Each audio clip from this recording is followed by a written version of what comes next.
Joining us live now from Kyiv is Associated Press reporter Joe Fetterman. Joe, thank you so much for joining us. What is the situation like right now over there? Well, I don't know if you can hear behind me, but right as we started our interview here, we're having another air raid siren. It's been this way for nearly 24 consecutive hours. It began at about 4 o'clock in the morning, and we have been spending the day running in and out of shelters.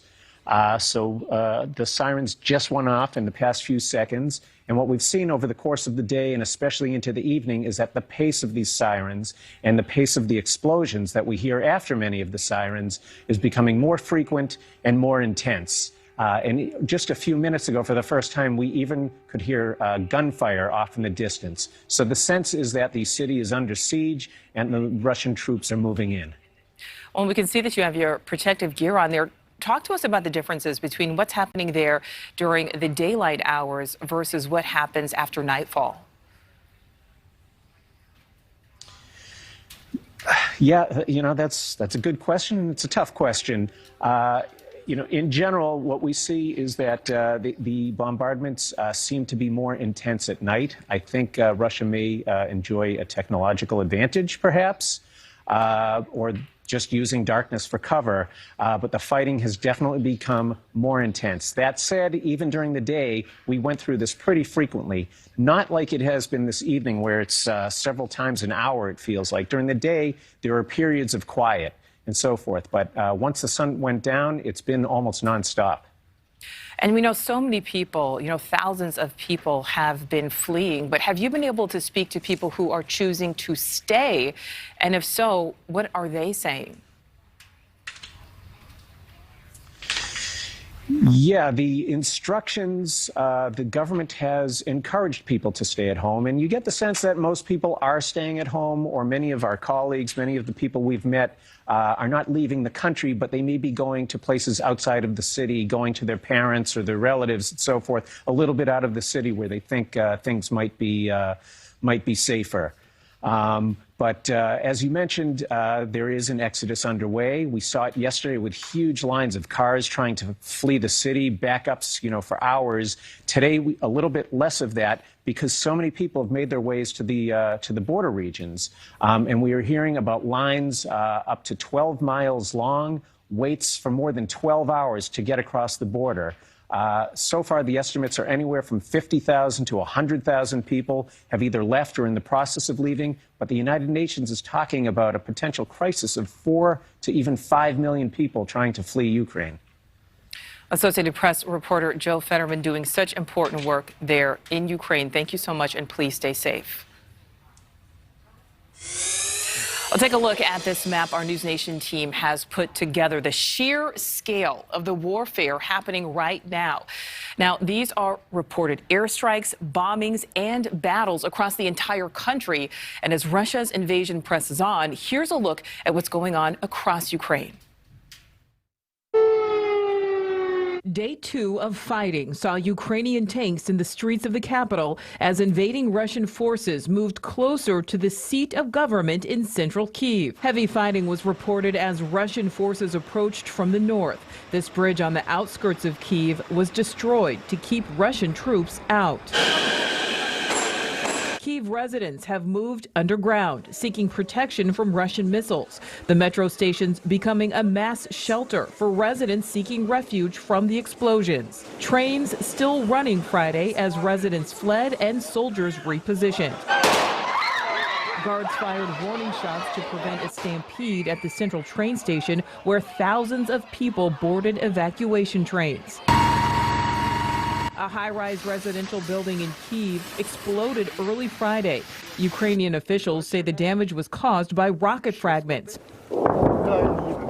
Near Kharkiv, the second largest city in Ukraine, loud explosions could be heard in the distance. Ukrainian soldiers stood guard at this border city as destroyed tanks and a body littered the road. Kharkiv residents taking pictures with a missile casing stuck in the road as workers tried removing it. A long line of Russian tanks advancing toward Kherson from Crimea to the south were caught on a traffic camera Friday. Officials reporting heavy fighting there. In the eastern town of Horlivka, 2 people were killed when a school was hit by a missile shell, likely launched by Ukrainian forces.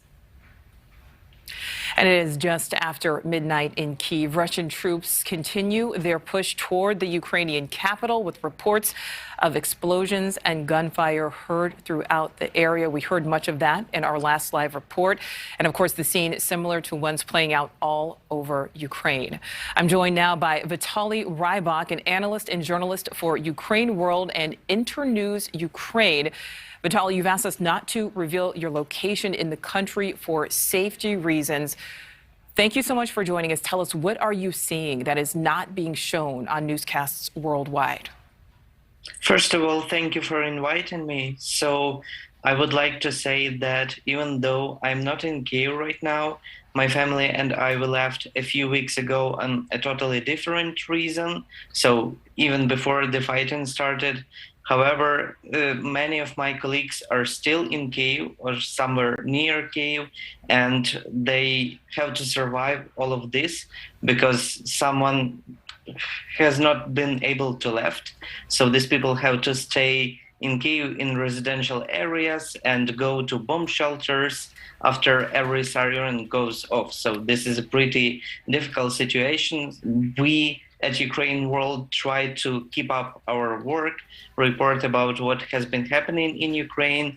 And for instance, my colleagues who have to go to bomb shelters, they do not have internet access while going there. So we just pop up at certain times. And so while they go down, I have no way to check whether everything is okay with them. And so clearly, this is a very stressful situation for them more than me, but for me just as well, because even though the place where I am right now is not in the immediate line of danger, the situation evolves very quickly and everything may change pretty soon. So even regarding this situation in Kyiv, we have news coming in it feels like every second. And so every second, every minute, there is new information which might change everything. And I would like to underline that for the first time since 1941, so for the first time since Nazi Germany invasion, Kyiv has been a target for massive bombings, which will likely take place this night, coming from Russian army. Well, Vitaly, my last question for you. I know that you say internet access is obviously spotty. I know you have been able to speak to some of your friends and family who are choosing to stay. I mean, if things continue to get worse, will they eventually try to leave, or do you know some people who will stay no matter what?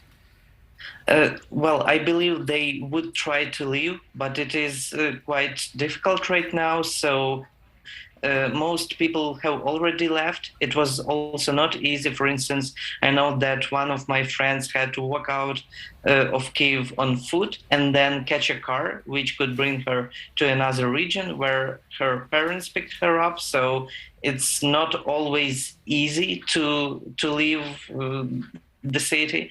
And I know that plenty of people try to leave the city on train, but as we've seen previously in your report, that is also a difficult way to get out. Absolutely. So, yeah, I hope they all stay safe no matter where they are. We do as well, Vitaly Rybak. Certainly our thoughts are with you, your countrymen. Please stay safe, and we wish the very best for your friends and family. Thank you. Thank you. Ukraine's military is outgunned and outmanned by Russia, but can they win more than international support? As Russian troops invade the capital of Kyiv, Ukrainian troops are fighting back, using more than $2 billion in military equipment from the United States alone. So joining me now with that part of the story, retired Lieutenant General Richard Newton III. First of all, General Newton, thank you so much. It's great to talk to you again. Now, is there any possibility Ukraine could win this war? Well, good afternoon, Nichole. It's a very difficult situation on the ground right now, especially as we transition from daylight to evening and darkness. And under the cover of darkness, I think you're going to see much more what I would call kinetic strikes and so forth. That's been reported thus far as the sun has set. Now, that said, the Ukrainian military and their citizens, by the way, are putting up a heck of a fight. 3 questions in my mind have already been answered. Number one that I had, will the Ukraine military fight? Yes.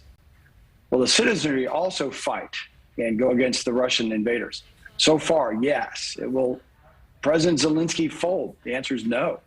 And so I think the Russians, they have, as you said, Nichole, they have an enormous firepower, enormous capability in terms of their overall capabilities against the Ukrainian military. Sure, it's a much larger force and a more capable force, but the Ukrainians, though, are fighting on their home territory, and I think it has really taken the Russian military off their timeline.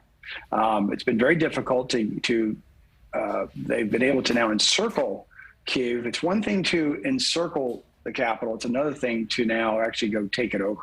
And that's what they're in the throes of. So, I was thinking it was, maybe a 24 to 96 hour fight. This is going to be, in my estimation, a longer fight than maybe we'd all anticipated. In the end, yes. Will the Russian military forces prevail over the Ukrainian conventional forces?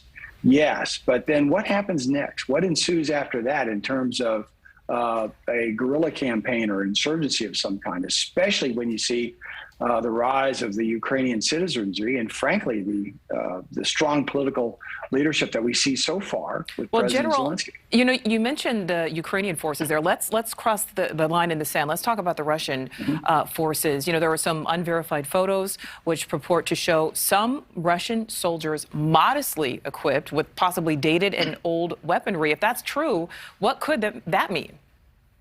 Well, I would not assume that the Russian military is not modernized and, frankly, not prepared for this fight. I can't substantiate those pictures, and therefore I wouldn't necessarily bite off on that. What I would, though, however, underscore is that what I'm thinking right now, and a lot of my colleagues are thinking, is that the center of gravity of this fight, the focus of this fight from Putin's standpoint, is to take the capital, Kyiv, and also to force President Zelensky either to flee or capitulate. Right now, I don't see that happening, anytime soon. But that said, it's been reported that the Russians have 190,000 or so military force as an invasion force. That's not necessarily all infantry. They have to have support equipment, and so forth. But they are not manned. They are not manned to frankly take over the entire country. They're having a difficult time right now. It's very early. Let me underscore that. It's very early, but they're having a difficult time right now to take over the capital. But can you imagine taking over the entire country? I don't think they've got frankly, the military force, the capability. I don't think they've really got the will to do that. Right. As well as, and if we take it another step, if we think of this becoming more of a guerrilla warfare counterinsurgency, not only in terms of depth of the landmass of Ukraine, but also the depth of time. Do they have the strategic or the political will or the patience to do that? Right. Don't think so. Much more to talk about on this, but absolutely. Tough day. I think I'm just, if I may, on this point. As night falls, it's going to be very difficult fighting. More hand-to-hand. You're going to see small arms and so forth, and so we'll see what happens when the sun rises. But, yeah, absolutely. Definitely a difference between nightfall and the sun rising there. General Richard Newton, your expertise appreciated once again, sir. Thank you. Thank you for watching. Click the red subscribe button below so you can get more of NewsNation's fact-driven, unbiased coverage.